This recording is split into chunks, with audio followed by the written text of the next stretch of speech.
Hola, ¿cómo están? Eh, que yo en esta oportunidad quisiera hablarles de cómo me hice miembro de la Iglesia de Jesucristo de los Santos de los Últimos Días. Fue cuando tenía 17 años. Estaba terminando la educación secundaria o la educación media. Me había estado haciendo la siguiente pregunta: ¿por qué Jesucristo no había venido aquí al continente americano como lo había hecho allá en Jerusalén? Porque Él no había venido a visitar a las personas que vivían aquí. Yo sin saber que podrían haber vivido personas en aquel tiempo. Recuerdo que esa era mi pregunta y me sentía bastante molesta en realidad porque decía, ¿cómo Jesucristo fue solamente a Jerusalén y visitó a esas personas? ¿Por qué no vino aquí? Tenía 17 años, era adolescente. Bueno, con esa pregunta en mi mente, seguí adelante con mi vida, con mis estudios. Recuerdo en una ocasión que habíamos llegado desde el colegio con mi hermana y golpean a la puerta y yo salí a ver quién era, y yo le digo, y ellos se presentan como misioneros. Como adolescentes no les prestamos mucha atención y yo le decía a mi hermana que querían venir un día jueves, si no me equivoco, y ella dijo, dile eh, que vengan este otro día, y yo le dije, pero no vamos a estar ese día. Y ella dijo, no importa, pero yo eh, apelé a mi sentido bueno, si lo cité para el día jueves. Recuerdo que ellos llegaron, dos misioneros, uno era estadounidense, Baker, y el otro un chileno de los Andes, Vargas, David Vargas. Y me acuerdo que yo les hice la pregunta de que quería saber si por qué Jesucristo no había venido aquí al continente americano. Entonces ellos me abrieron este libro, me mostraron este libro, el libro de Mormón, y me enseñaron que este libro fue escrito por profetas que vivieron en la América antigua y que sí, Jesucristo les había visitado, les había ministrado y les había instituido el bautismo, el arrepentimiento, el bautismo, el Espíritu Santo, conferirles el Espíritu Santo, les enseñó la forma de administrar la Santa Cena. Y todo esto se encuentra aquí en Tercer Nefi 11 y en los subsiguientes capítulos. Aquí está. Entonces ellos me pidieron que leyera, o leímos juntos y ya no lo recuerdo mucho, Tercer Nefi 11, que dice, a ver si me pegan las hojas. Aquí está, que el Padre da testimonio de su Hijo amado, Cristo aparece y proclama su expiación. Esa es como la introducción al capítulo, pero los versículos interiores que podemos ver, dice que aconteció que se hallaba reunida una gran multitud del pueblo de Nefi en los alrededores del templo que se encontraba en la tierra de abundancia, y estaban maravillándose y asombrándose entre sí mostrándose los unos a los otros el grande y maravilloso cambio que se había verificado. Recordemos que cuando Jesucristo fue crucificado, hubieron terremotos, hubieron oscuridad, hubieron muchas calamidades. Y no solamente esto se verificó en Jerusalén y en las tierras inmediatas, sino que fue algo que ocurrió a nivel mundial. Por lo tanto, este pueblo de los nefitas que vivía aquí en el continente americano, uno de los tantos pueblos,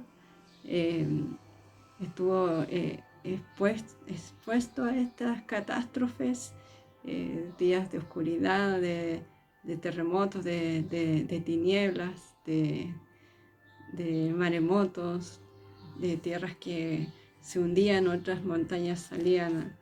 Y entonces todo esto hubo un cambio en la tierra, en lo que ellos estaban acostumbrados. Hubieron muchas muertes también y todas estas personas sufrieron y lloraron y muchas recordaron lo que se había profetizado acerca de la muerte de Jesucristo y de su resurrección también. Entonces por eso habla acerca de los cambios que se habían verificado en este tiempo. Y dice que ellos estaban conversando acerca de este Jesucristo de quien se había dado la señal tocante a su muerte, como les estaba diciendo. Y aconteció que mientras así conversaban unos con otros, oyeron una voz como si viniera del cielo y miraron alrededor porque no entendieron la voz que oyeron y no era una voz áspera ni una voz fuerte. No obstante, y a pesar de ser una voz suave, penetró hasta lo más profundo de los que la oyeron, de tal modo que no hubo parte de su cuerpo que no hiciera estremecer. Sí, les penetró hasta el alma misma e hizo arder sus corazones. Y sucedió que de nuevo oyeron la voz y no la entendieron. Y nuevamente por tercera vez oyeron la voz y aguzaron el oído para escucharla y tenían la vista fija en dirección del sonido y miraban atentamente hacia el cielo, de donde venía el sonido. Y aquí, la tercera vez entendieron la voz que oyeron y les dijo: He aquí a mi Hijo amado en quien me complazco, en quien he glorificado mi nombre, a él oíd. Entonces nuestro Padre Celestial les estaba hablando a este pueblo y estaba testificando acerca de su Hijo Jesucristo, en quien Él se complacía, porque había cumplido todo lo que Él le había mandado hacer y siempre había sido fiel y obediente a lo que su Padre Celestial le había requerido. Y aconteció que al entender dirigieron la vista hacia el cielo otra vez y aquí vieron a un hombre que descendía del cielo y estaba vestido con una túnica blanca y descendió y se puso en medio de ellos.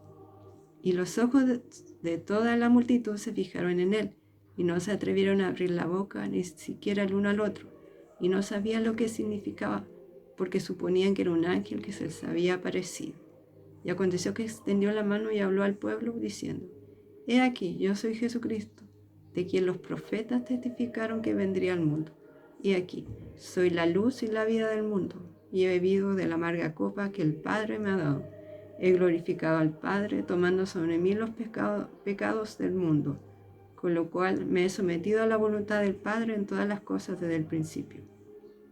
Entonces, podemos darnos cuenta que Jesucristo, una vez que hubo resucitado, visitó a sus otras ovejas, como él le llamaba, que no eran de la casa de Israel. Entonces visitó a este pueblo y les dio testimonio de sí mismo también, les mostró las marcas en sus manos y le dijo que se había sometido a la voluntad del Padre en todas las cosas desde el principio. Y sucedió que cuando Jesús hubo hablado estas palabras, toda la multitud cayó al suelo, porque recordaron que se había profetizado entre ellos que Cristo se les manifestaría después de su ascensión al cielo. Entonces, es que me río porque tengo que quitarme un poco los lentes para ver por eso. Y ocurrió que les habló el Señor diciendo: Levantaos y venid a mí, para que metáis vuestras manos en mi costado, y para que también palpéis las marcas de los clavos en mis manos y en mis pies, a fin de que sepáis que soy el Hijo de Israel y el Dios de toda la tierra, y que he sido muerto por los pecados del mundo.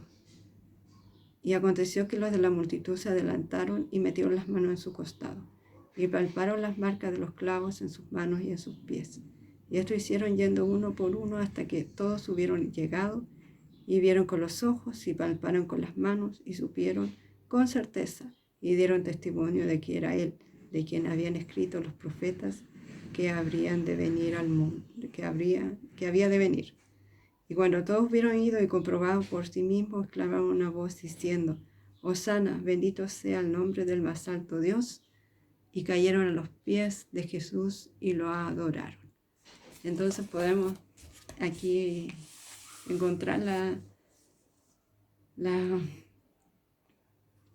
historia, los testimonios de estas personas que pudieron ver a Jesucristo, y de Jesucristo mismo, que él visitó a estas personas que vivían en la antigua América, en la América antigua. Entonces, cuando yo pude saber esto, cuando yo leí acerca de la visita de Jesucristo después de que él hubo resucitado a este pueblo, que les enseñó y que sanó a los enfermos, a los heridos, a los cojos, a los ciegos, tal como lo hizo en Jerusalén y sus alrededores, yo quedé muy complacida. Me sentí muy feliz. A mis 17 años, mi Padre Celestial, quien es Dios, había contestado esta pregunta que yo estaba haciéndome, que yo tenía. Y yo supe que el amor de Dios es universal, y que Él visita a todos sus hijos siempre y cuando nosotros le pidamos. Por lo tanto, yo sé que Él responde nuestras oraciones, nuestras preguntas cuando las tenemos, cuando las hacemos. Y yo sé también que este escrito antiguo, este libro que dice Otro Testamento de Jesucristo, yo sé que es verdadero, que fue escrito por profetas de la antigüedad, tal como fue escrita la Biblia, que no solamente en un continente o en un país o en una región el Padre llamó profetas, sino que lo hace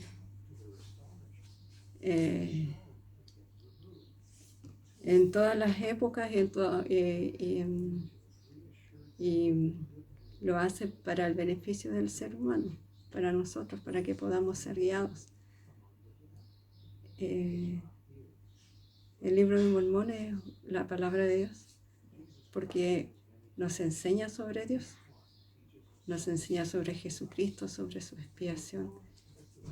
Y si no lo han leído, les invito a que lo puedan leer, porque van a encontrar las respuestas a muchas de las preguntas que tienen. Y van a saber que el amor que Dios tiene por nosotros es grande, y que no se limita a una nación, a un pueblo o a una raza, sino que su amor es infinito, universal y eterno.